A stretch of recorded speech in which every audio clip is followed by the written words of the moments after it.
All right, Wolfpack Nation, welcome back to part 2 of our preseason awards. In the first episode, we went through MVP, Offensive Player of the Year, Defensive Player of the Year. So if you haven't watched that, don't worry, you can still watch this one. You can watch them out of order this time. Yeah. But make sure you go back to watch part 1 because I think we did a pretty good dive on what people thought, and believe it or not, we didn't actually agree with the fans. So that's okay. This is what makes Wolfpack Nation great. But all right, well, let's jump into the next question, Michael, and that would be what? The most underrated position group on the team. Well, if you watched episode 1, you probably already know where I'm going to go with this one. And I think it's the offensive line. I think, they catch a lot of flack, rightfully so or wrongfully so at times. But I think this is the group where, you bring in a Zeke Correll. So that's kind of the headliner. But you got, Anthony Belton over there. You got Timothy McKay over there. You've got some guys that I just don't think, unless, you're really into the weeds with NC State football, it's not a unit that gets talked about a lot. You have all, like I said in the first episode, the highlights of the transfer portal on the offensive side. You've got the bell cows on the defensive side where, that's kind of been, the state's strength over the last couple of years. This is a unit that I think on the offensive side of the ball that's going to really make some noise this year. So for that, I am going the offensive line for a most underrated. Yep. That was my answer too. I think, so looking at these answers, offensive line was the most popular pick. Offensive line was? Yeah. All right, good. Yeah. And a lot of agreements there. Now so top 3 were offensive line, running backs, and linebackers. Yeah, I think running backs is a great one too. I think, that's a really deep room that wasn't the case last year. You had a lot of movement before, during, and after the season at that position group. Yep. So that's been a complete revamp. So I think that's probably the reason why they're kind of underrated, because most people just don't really know. You have Hollywood Smothers that's coming in with limited action coming from Oklahoma. Kendrick Raphael, who did a great job, stepping up mid-season when things kind of turned the way they did. He made a name for himself. And then, of course, Jordan Waters is pretty much the only quote-unquote proven guy in there. Mm-hmm. Yeah. No, there's a good argument to be made there. So now one group who I would probably put second behind offensive line is the defensive line, and they did not get any votes. Right. I would definitely agree with that statement that, because again, what I said in the first episode is they are just there to clog up the middle, the lanes, hold up the blockers. So then the linebackers and secondary can kind of come in and get all the glory, if you will. Yeah. No. Yeah. I would agree with that. Right there with you. I mean, that's just not a stat counting group. It's not in the 3-3-5. So I think they consistently are underrated. Yeah. So give me why you think the linebackers are on that list. Kind of just, because they're definitely being talked about a lot because of the subtraction of Peyton Wilson, but they're not getting their flowers. Yeah. And I think that's what makes them underrated. Linebackers are going to be not terrible, but they're obviously going to be worse without Peyton Wilson. It's like, well, you got Caden Fordham, who's, he's a third-year guy now. I think he was third on the team in tackles behind Jalen Scott and Peyton Wilson, and he didn't even start. And then you got Sean Brown, who, moving down from safety. That's obviously a change, but we saw a little bit of what he can do. Devon Betty, excuse me. Yeah. And Betty, he's played a lot of football. Played a lot of snaps. Yeah. So I think there's an argument to be made. They're being a little under talked about just because of that loss of Peyton Wilson. Yeah. Like I said, they're being talked about not for them, but for what's not there. Right. Yeah. No. I would agree. Okay. What is our next category, please? Now, most overrated position group on the team. This isn't fair. I know. Like it seems disrespectful. I know. And the answer, well, what's your answer? Yeah, what's my answer?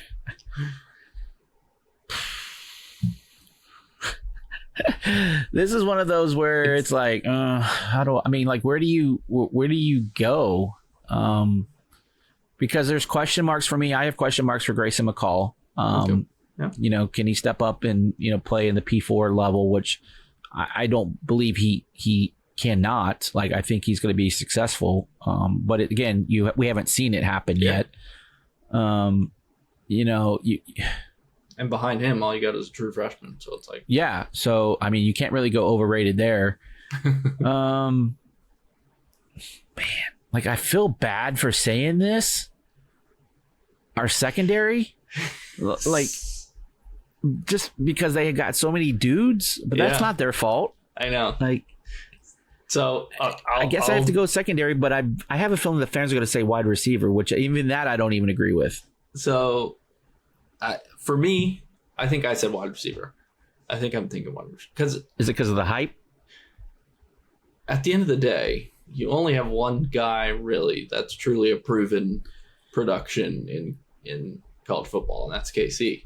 The other guys have a ton of talent and a ton of potential, but you know, we haven't actually seen it on the field yet for the most part. I mean, Wesley Grimes had a decent couple of years at Wake, but and then Collins came on strong late last year, but not a ton. And then obviously Noah Rogers didn't play at all, but he's got the recruiting pedigree. Yeah. I misunderstood this question now that I'm thinking about it. You're right. It is the wide receivers that's overrated. So because of the hype. Does it match the hype? Does the hype match the talent / production? I think is right. Is kind of where this question goes. And though, like, I mean, there can be made. You can make a case a little bit for the secondary. So secondary was the most common answer. That was it though? Yeah.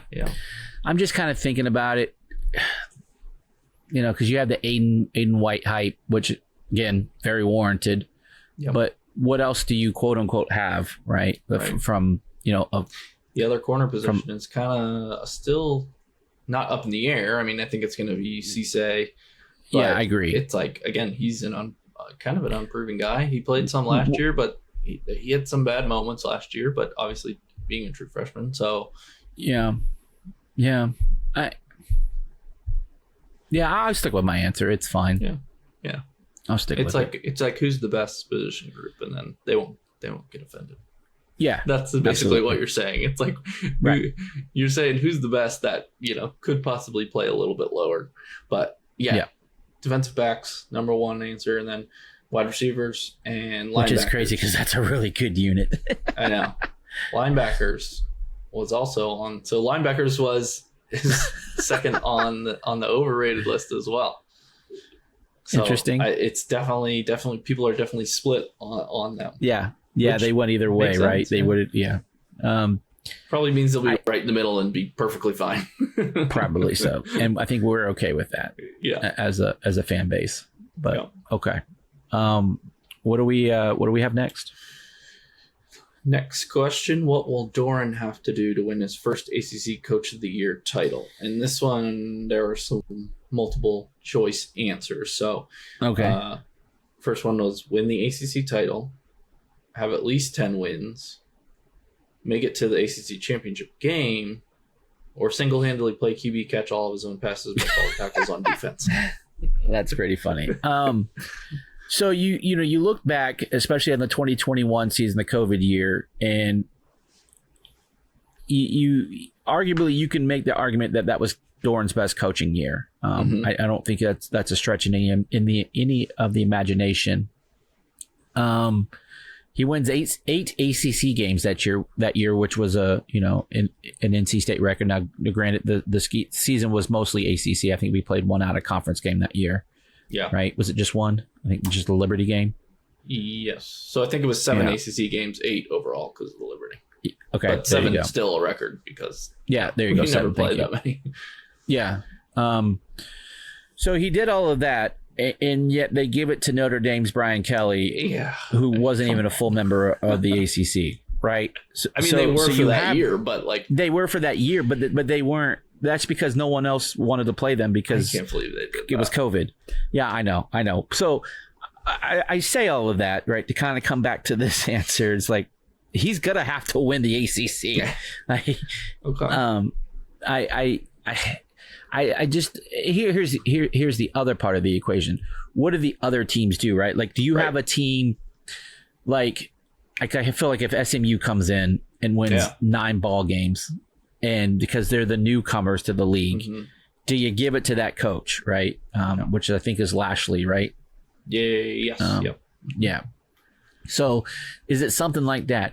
Is it something where UVA, who's probably predicted to win 2 or 3 games, they win 6 or 7 games? And so is someone coming out of nowhere to do something funky to then screw up Doran's ability to win the coach of the year? So I think he's got to, I think he's going to have to win the ACC. I just really do. So my answer, I think he just has to make it to the championship game. Because I don't think. What if he's playing SMU? That's where I was going to go. It also depends on who you're playing. If you're playing SMU in the championship game, it's like, okay, maybe not. But if you're playing Florida State or Miami or Clemson, then it's pretty easy choice at that point. Yeah, but especially if you look at the preseason stuff where State's kind of picked around 4th or 5th to finish it. So that would be a step up from prediction. So he exceeded expectations, right? And I think that's kind of where the basis of picking a coach of the year. You have to exceed those expectations. Now, sometimes your expectation is winning, and the coach does that, and they still win the coach of the year. Which is insane, right? Because to me, if you're coach of the year, you have to exceed expectations. And if your expectation was to win the ACC, you did that. Okay, like you did what you were supposed to do. Like you didn't outperform your job.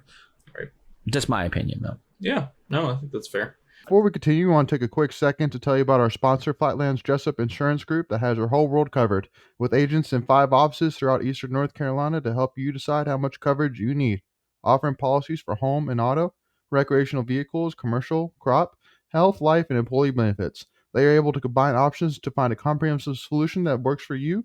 Flatlands Jessup protects the things you love so you can spend less time worrying and more time enjoying them. Find them on Facebook and Instagram at Flatlands Jessup. You can also visit their webpage at www.flatlandsjessup.com. So please make sure to go and check them out. And I think 2 of these kind of go hand in hand. So the most popular choice was make it to the ACC championship game. Yeah.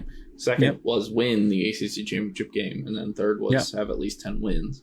But I think making it to the ACC championship game means we get 10 wins. Because I don't think we make it at 9 probably and 3. get to 10. Yeah, they kind of go hand in hand. Yeah. So, I don't see a scenario we get to the ACC championship game at 9 and 3. I mean, unless some crazy tiebreaker. But 9 and 3. You're assuming that one of those losses is Tennessee, right? Because I don't think you're getting in with 3 losses to the ACC championship game. So you would go. What is that? 6 and 2. Yeah. Right? In the ACC, you play 8. Yeah. And probably if you're 6 and 2, probably one of those is the Clemson, so you lose that tiebreaker with them. Right. Yeah. I find it very hard for State to make the ACC championship game without beating Clemson. I think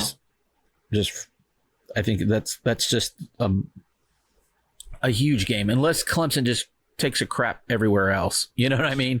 Yeah. And that tiebreaker doesn't really come. The Clemson tiebreaker doesn't come into play. Yeah, I don't know. I think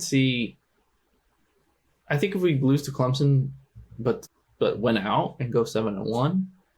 Yeah, I think we're good. I think we still make it, but again, if we're losing to Clemson, that probably means we're not as good as we were hoping, and easier. Probably more likely we trip up somewhere else and finish like 6 and 2. Yeah, agreed. All right, so moving on to the next category. Actually, what? I kind of want to do a bonus one there off of coaches. Yeah, what's that?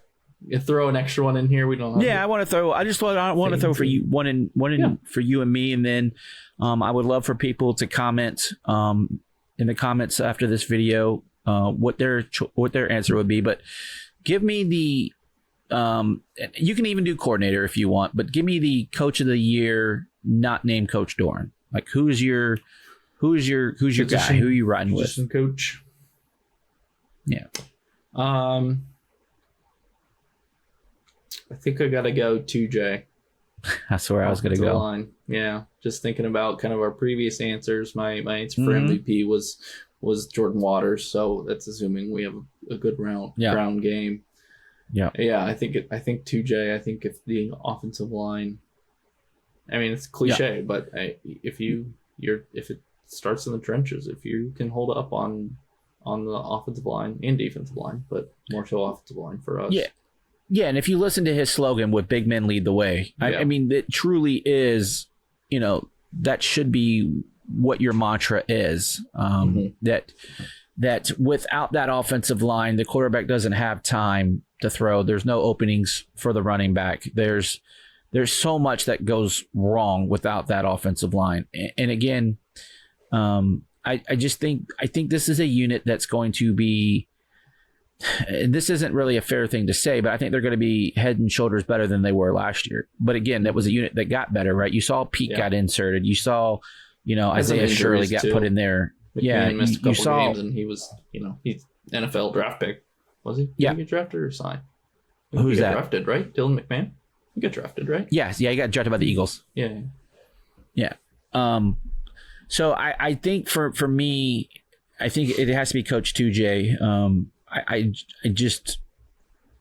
think this, and it's crazy to say, but I think an offensive line, it's just you got to keep McCall upright.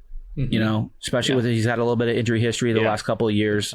Your season hinges on how McCall does, and the offensive line is going to have a big part in that. Yep. So follow up to that, looking back to last year, who would you say is the position coach of the year from last year? Because you can make a case for Joker Phillips because you had KC burst on the scene, which I don't think anyone had KC on their bingo card as being ACC Offensive Rookie of the Year. Probably not. So the case can be made there. Coach Gibson, just because he coaches linebackers, that's kind of a cheat, but he coaches linebackers and was the defensive coordinator. So if I had to pull my cheat code, I'd probably say Coach Gibson. I think you could say that for this year as well, just because losing Peyton Wilson, if it's fair, it's going to be a lot more scheme dependent this year because you don't have a player like that. But my answer for last year, I think, is an eye, just with the way he was able to use KC and figure out in those last couple of games how to actually put a good offense on the field with limited options. Yeah, I think that's a great point. Like he literally would probably ripped up the playbook halfway through the season and just said, okay, all right, these 5 pages work. Let's go these 5 play, because I felt like they ran the same play, just to opposite sides. Different. I think you did a lot with limited talent that you had. Again, the running back room took a massive hit last year because you didn't really have a running back by the end of the year. You didn't. And so you kind of made, and then for whatever happened with Armstrong, whether it was a confidence thing or whatever, he had at times trouble throwing the ball down the field. Again, I don't know. We're not in the room, so I don't know what was going on. But you had a team that had heart, and I think the coaching staff just made it all work. I look back at just a little bit of a sidebar real quick. I look back and I'm like, how the hell did we get 9 wins last year? It really based off of again, this is not a slap to anyone on that team. They worked their tails off, but you looked at with a limited amount of elite skill. I guess I'll say it that way. Yeah, and you're like, how? Yeah, that's how good the defense was, right? And you had really good special teams, and you made it work with the offense how limited they were or weren't. Yeah. All right, let's get back on track here. What's our next category? So this is the last question we asked. We've got. So what is your bar for the season? Basically, probably Tito's. Probably. No. Oh, you meant like. Oh. Yeah. The bar. So, basically. So are we saying the minimum bar? Because or the bar is this is what we need. If you hit it, you're meeting expectations. If it's under that bar, you're disappointed. Yeah. If it's above the bar, it's great. And I mean, there's multiple choice for this, Yeah. but everybody kind of knows Yeah, what we're- it kind of goes back to what we talked about with the ACC. What does Coach Dorn have to do to win the Coach of the Year? I think the bar is 10 regular season game wins. I think that's the bar. With that, if you get to 10, good chance. Again, depending on the combination, it's always about combinations of wins. We found that out the year we lost out to Wake Forest in the ACC to get to the ACC championship game. If you have 10, that's the bar. I think if you get 10, you're probably at about an 85% clip of being in the ACC championship game. Yeah. And so then the bar just moves from there, right? Then you have the championship is in play, and then you have college football playoffs that's in play. So I think the bar is 10 wins. Yeah. So for me, I think we've talked about this before. So my expectation, like when I say, okay, you have to meet this to at least meet the bar, meet the expectation, I think is still 9 wins for me, because we haven't seen. It's like I can't expect something that's never happened. At least that's how I think about it. It's like, I think we can absolutely win 10, maybe 11 games. But, when I look back at this, it's like, if we go 9-3, it's like, okay, yeah, you fell short a little bit of the ultimate goal. But at the same time, that's still you're still right there. You're still a solid program, especially, if 2 of those losses are Clemson and Tennessee, like that's understandable. Like, those are tough games. Somebody's got to win and somebody's got to lose. So let me challenge you on this, though. Doesn't at some point the bar have to move forward? Yeah, but so when? I think you have to get there. I think Dorn has to set that for himself. I think he set the bar at 9 wins, saying this is minimum. This is what I'm going to do. But we've set that bar like 3 years ago. Once, I think continuously. Well, didn't we win 9 games last year? Yeah. Okay, didn't we win 9 games the year before that? Well, that's what I'm saying. So when you got to move the first bar. time we win 9 games, though, that's like, I think it's like the first time you win 9 games. Okay, now the bar is 9 wins, right?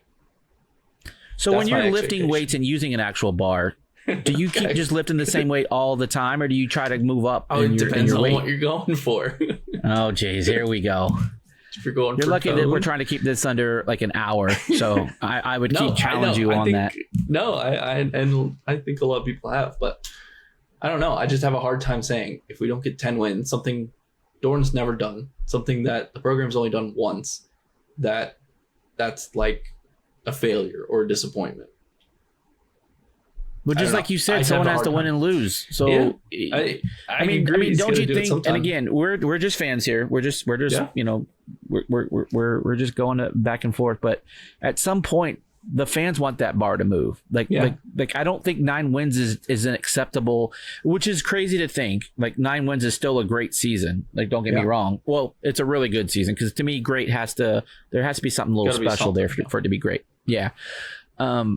I think it just has to be 10. I mean, I'm enjoying, like, the program is at new heights where it wasn't, right when Coach Dorn came on board, but he's been here 12 years.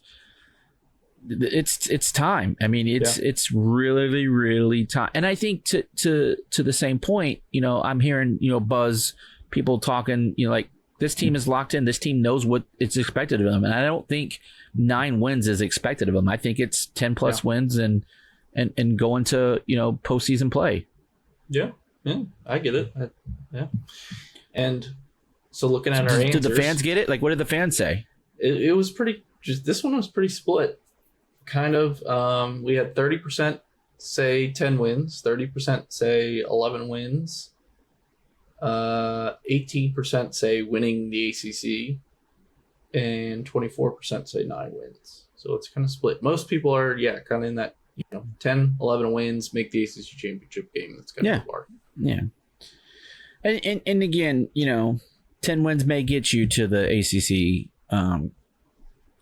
especially if you go, so that would be 10-2, and you go 9-1 in the conference. I think that gets you probably to the dance floor. Yeah, I think so. Yeah. I would be. Yeah, there'd have to be some crazy tiebreaker scenario where you go 7-1. I think, and don't. Yeah. get- Yeah. Did I say 9-1? I meant 7-1. Thank you. Yeah. It's been a long day. All right. Well, this will be a fun conversation to visit in December. Yeah. Actually, you know what? I actually want to visit this one back in January once the Yeah, season's end over of and we have a January. national championship on the mantle, right? Yeah, Yeah. I agree. No, we will definitely. We always like to keep our own receipts here at Tuffy Talk, and as much craziness as we throw out there, and how much homerness that we have. I don't think homerness is a word, but I'm making it up. Yeah. But we will call our own selves on shenanigans. And last year we got the right records. We just had the wrong path to get there. So we're usually kind of on the right track on these things. I don't think we're totally crazy when we make some of these predictions, but nonetheless they're fun to make and see how they turn out. But as always, Wolfpack Nation, we thank you guys for joining in, and hope you always enjoy this content. And if you do, please make sure you subscribe. And hopefully that word subscribe is not popping on your screen right now, because that means you are a subscriber. But if it does pop up, just hit that little that subscribe button, and we would greatly appreciate it. And make sure you're following us on all of our social media platforms, whether that's Facebook, Twitter /X, TikTok, Instagram. We're out there everywhere you can find social media content. And if you're enjoying it on your podcast platform, just give us a like and a little review, so we can let everyone else know how much you're enjoying this content. And as always, Wolfpack Nation, we will see you on the next episode, and go Pack.